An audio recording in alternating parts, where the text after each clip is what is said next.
Muito bem, meus irmãos e minhas irmãs, com muita alegria, eu vos cumprimento com a paz do Senhor. Eu louvo a Deus por esta rica oportunidade que o Senhor Jesus nos concede de estar mais uma vez, por meio desse vídeo, estudando, aprendendo a palavra de nosso Deus. Hoje nós estamos com mais uma pré-aula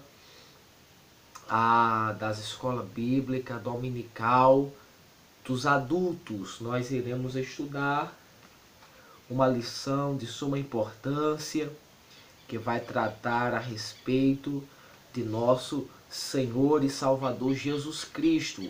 Está aí a lição de número 4, 23 de julho de 2017, que tem o título O Senhor e Salvador Jesus Cristo.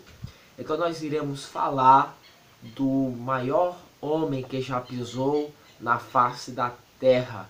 Nós iremos falar a respeito do homem que, ao descer à terra, dividiu a história da humanidade antes de Cristo e depois de Cristo. Nós vamos estudar o homem que trouxe salvação para os perdidos. Nós vamos estudar a respeito de um homem que fez o que ninguém podia fazer. Louvado seja o nome de nosso Deus, que foi trazer redenção, salvação para nós, para a humanidade. Louvado seja Deus.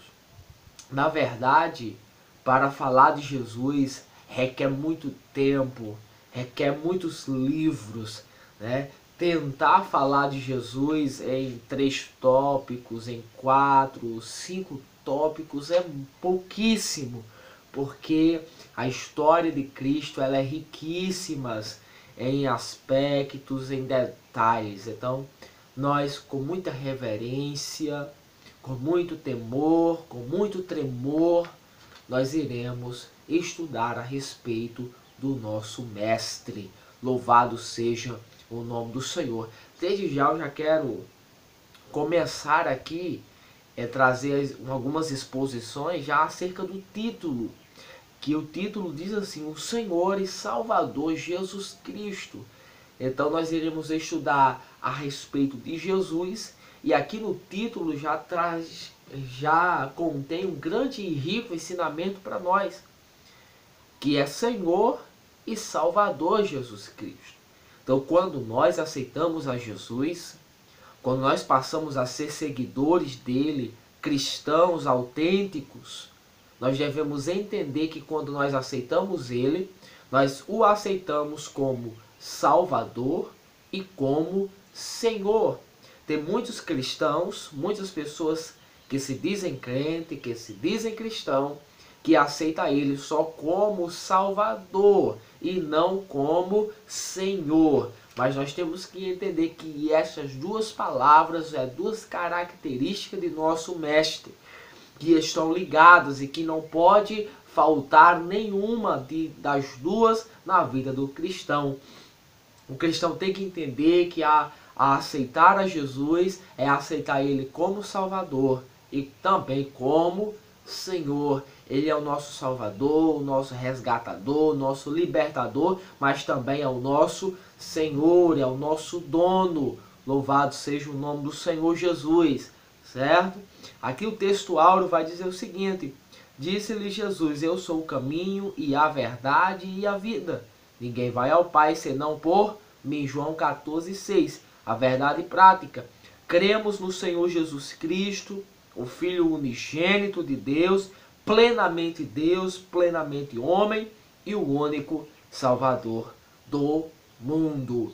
Então, nós cremos que Jesus é o único Salvador do mundo. Não existe outro caminho, não existe outra verdade, não existe outro que possa dar vida a não ser o nosso Senhor Jesus Cristo. Louvado seja Deus. Então, uma lição muito importante para os nossos dias, as nossas vidas. Vamos aqui para o primeiro tópico, que fala o Filho unigênito de Deus, ou Filho único de Deus. Diz assim: o Filho de Deus. O apóstolo João explica o motivo que o levou a escrever o seu evangelho com as seguintes palavras. João 20 e 31. Nós gostaríamos de... Quero ler aqui com os irmãos. Os irmãos leiam aí em casa o evangelho de João, capítulo de número 20. E o versículo 30 e 31, nós iremos ver, saber, compreender o propósito dos escritos joaninos, dos escritos de João, do Evangelho. Diz assim: na verdade, fez Jesus diante dos discípulos muitos outros sinais, que não estão escritos neste livro. E estes o quê? Estes sinais, estes milagres, estas maravilhas, estes prodígios, porém foram registrados para que creiais que Jesus é o Cristo, o Filho de Deus, e para que crendo tenhais vida em seu nome. Então vejamos aí o objetivo do Evangelho de João, dele ter registrado todos os sinais que Jesus veio, ou melhor dizendo, boa parte, né, alguns sinais, embora outros que Jesus fez não tenha sido registrado, mas João separou ali uns. O Espírito Santo induziu, ele inspirou a João a escrever os sinais que era necessário para quê? Para que o povo, ao ler, ao meditar, creiais que Jesus era o Cristo e o Filho de Deus. Louvado seja o nome do Senhor Jesus. Então, nesse versículo, nós temos dois pontos importantes. Qual é? O primeiro é sobre a identidade de Jesus. Quem é Jesus? Então, Jesus, ele é o Cristo. Ele é o Messias. Ele é o ungido. O Filho de Deus. Então, ele é o Cristo. E depois, a outra revelação o outro ponto e o Filho de Deus. Então, Jesus, ele é o Cristo, o Messias. Certo? Então o povo, quando lesse o Evangelho de João, o propósito do Evangelho era o que? Era saber que aquele homem era o Cristo, o Messias, enviado por Deus para a humanidade, para o povo, para a salvação. E posteriormente, no versículo, você vai entender que ele era o Filho de Deus. Bendito seja o nome do Senhor Jesus. Então, vamos aqui para o segundo, o significado. O significado do termo filho nas escrituras é amplo. De fato, se você for pesquisar aí nos originais, você vai ver a extensão, como é amplo esse significado da palavra, do nome filho. E uma dessas acepções diz respeito à mesma natureza do Pai. Isso aqui também é de suma importância estudarmos a respeito do significado de ser filho de Deus. Então, quando Jesus ele se autodenominava filho de Deus, ou quando as escrituras faziam menção dizendo que ele era filho de Deus, estava expressando, estava dizendo que Cristo tinha e tem a mesma natureza, a mesma essência, a mesma matéria, a mesma substância do Pai. Então, quando você analisar aí as escrituras e se deparar com esse termo, esta frase, Filho de Deus, entenda que está se referindo a Jesus como a mesma essência, com a mesma matéria do Pai. Por exemplo, quando Jesus se declarou Filho de Deus, ele estava reafirmando sua divindade. E os judeus entenderam perfeitamente esta mensagem. Então você vai ver principalmente nos escritos de João, no Evangelho de João. Esse Evangelho de João ele tem esse aspecto glorioso de mostrar Jesus como Deus, mostrar o lado divino de Jesus. Se você for analisar, você vai perceber que Jesus se dizia filho de Deus. Por exemplo, a gente vê aqui João 8.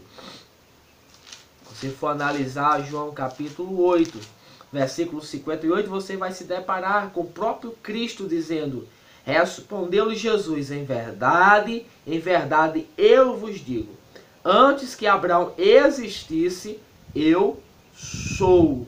Aí você vai ver o verso 59, e então pegaram pedras para atirar nele, mas Jesus se ocultou e saiu do templo. Então por que os judeus pegaram pedras para apedrejar Jesus?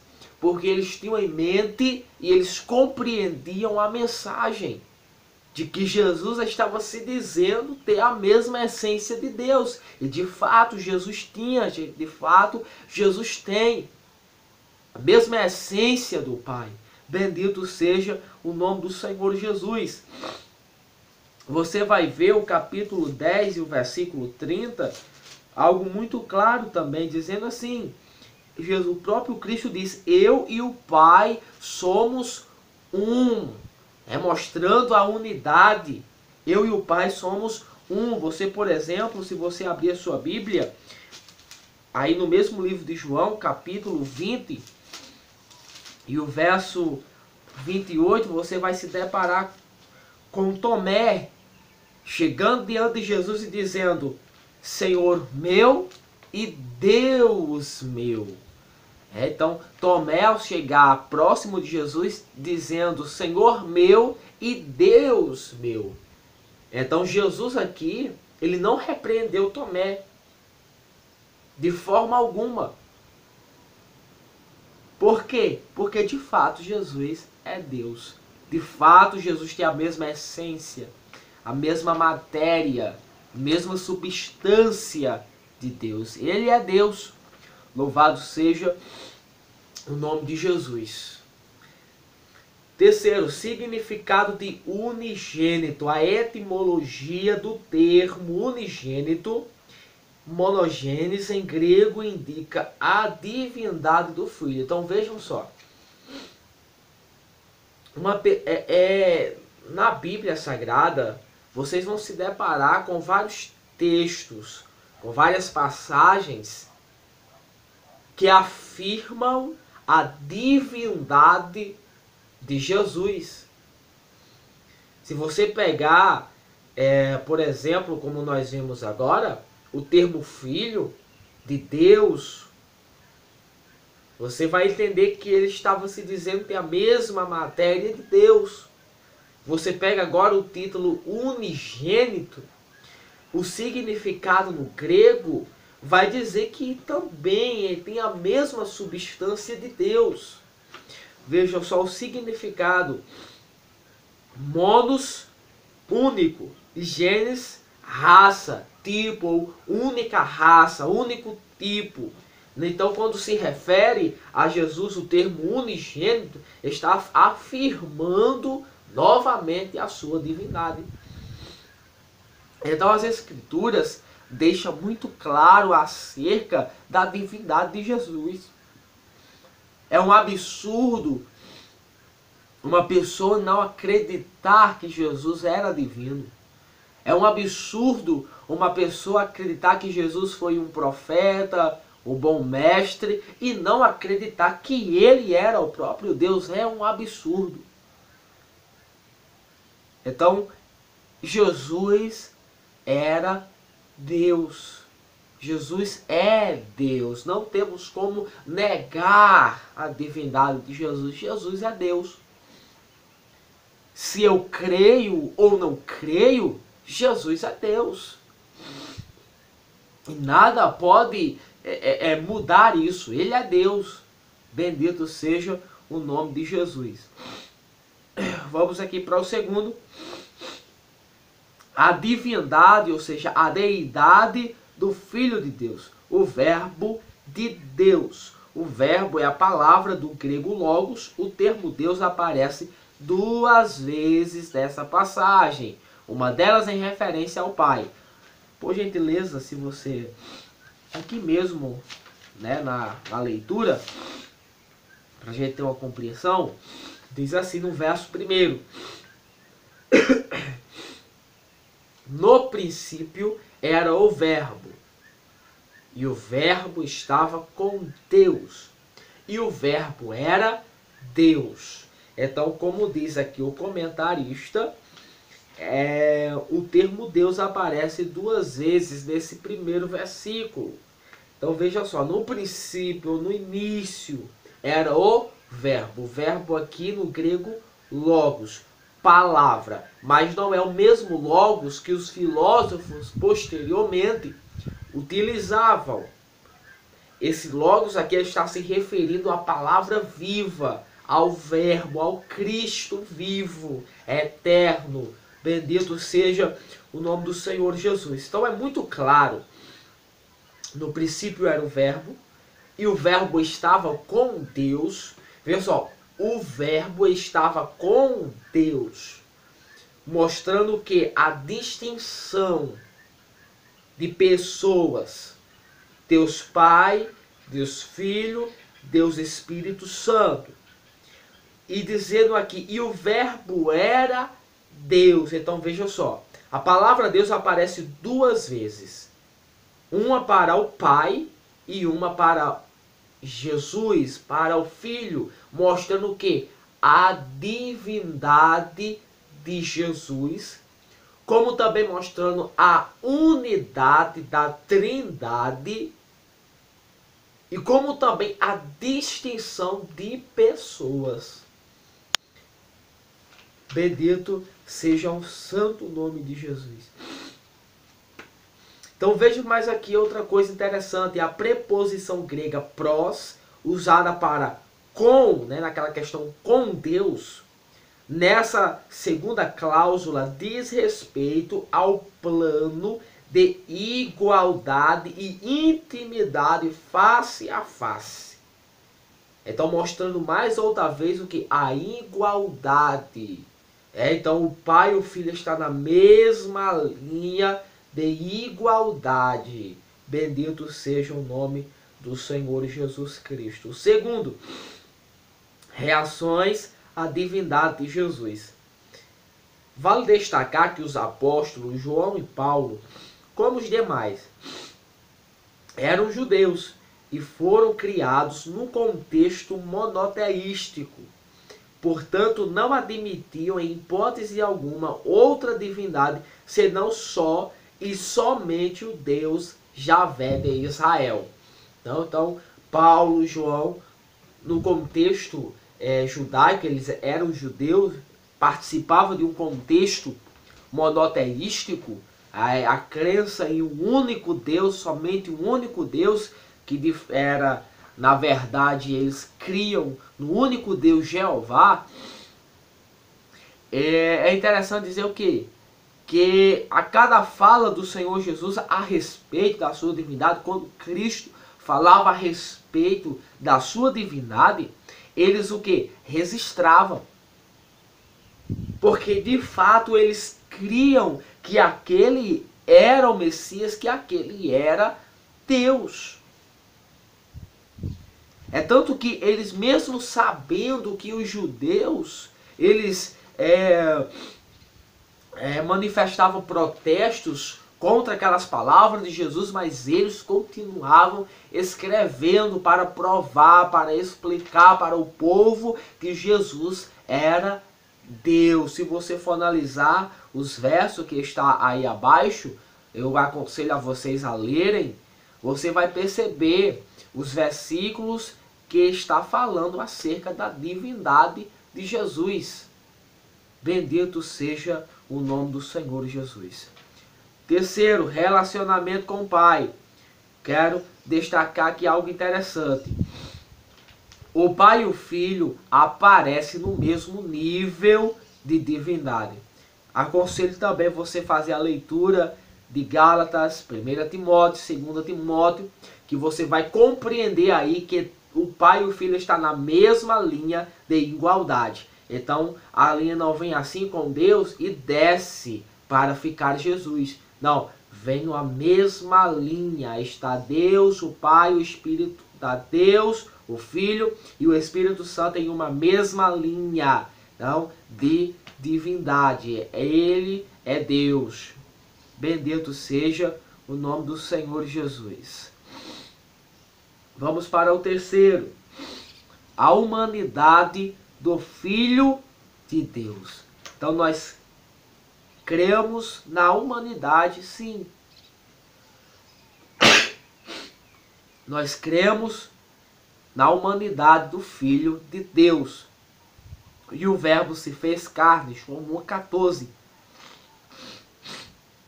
O prólogo do Evangelho de João começa com a divindade de Jesus e conclui com a sua humanidade. O Senhor Jesus Cristo é o verdadeiro Deus e o verdadeiro homem. Então Jesus não era 50% Deus e 50% homem, de forma alguma. Jesus era 100% Deus e 100% homem. Se você for analisar o Evangelho de Marcos, Mateus, Lucas, João, você vai entender, você vai compreender isso, que em momento Jesus manifesta os seus atributos divinos e em momento ele está sujeito às limitações humanas, né? Então, provando que ele era 100% homem, 100% Deus. Então, a encarnação do Verbo significa que Deus assumiu a forma humana. Então, como é glorioso saber disso. Cristo, sendo Deus, eu vou fazer questão de ler com vocês a carta de Paulo aos Filipenses, capítulo 2.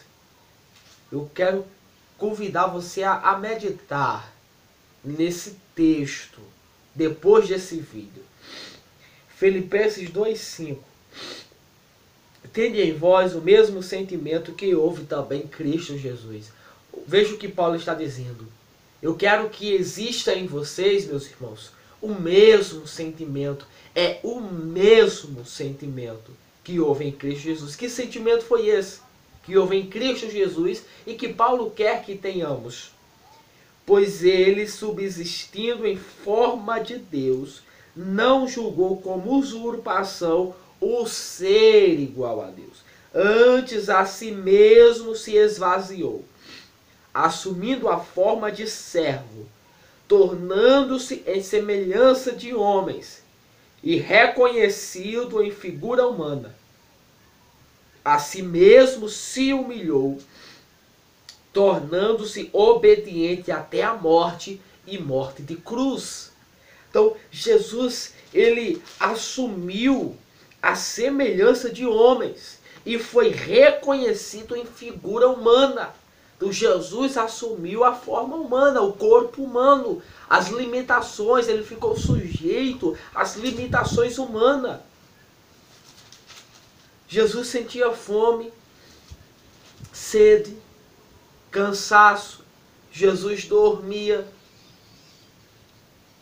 Jesus se agoniou, sentiu a agonia na alma. Então, aqui mostra claramente acerca da encarnação de Jesus. Porém, nós devemos entender que ele não pecou, em nenhuma circunstância ele pecou. Se ele tivesse pecado, ele não tinha cumprido com o propósito de Deus, mas ele não pecou, que foi o essencial para o cumprimento do plano da salvação. E veja aqui o 8, a si mesmo se humilhou, tornando-se obediente até a morte, morte de cruz. Então, que exemplo é esse de Jesus para a nossa vida? Bendito seja o nome de Jesus. Jesus, ele tem um grande exemplo para nos dar. Pois bem, 2 características humanas.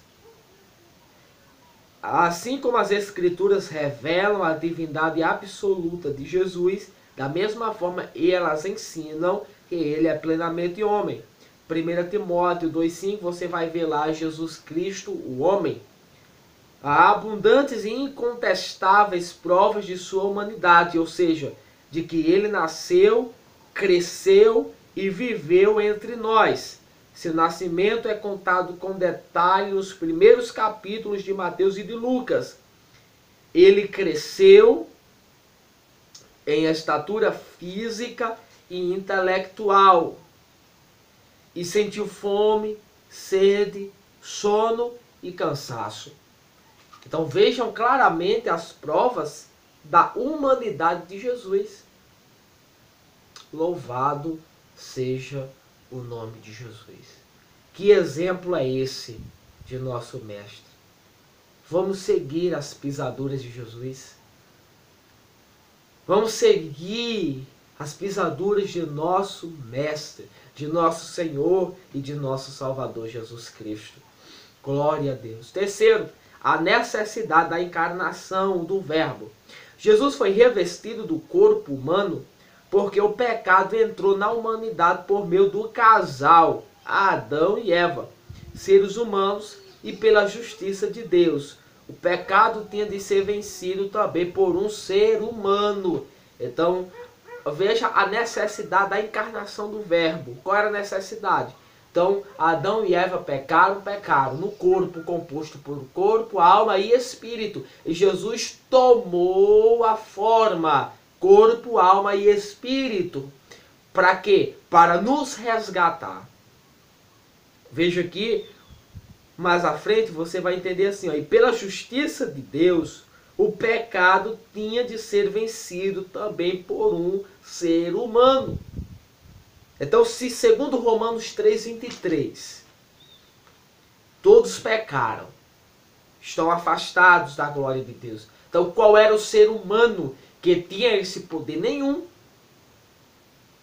Então, veja o amor de Deus, o amor de Jesus por nós, onde desceu, tomou a forma de homem para resgatar os que estavam sob a lei. Para resgatar a minha pessoa, a sua pessoa, ele tomou a forma de homem, a forma de servo.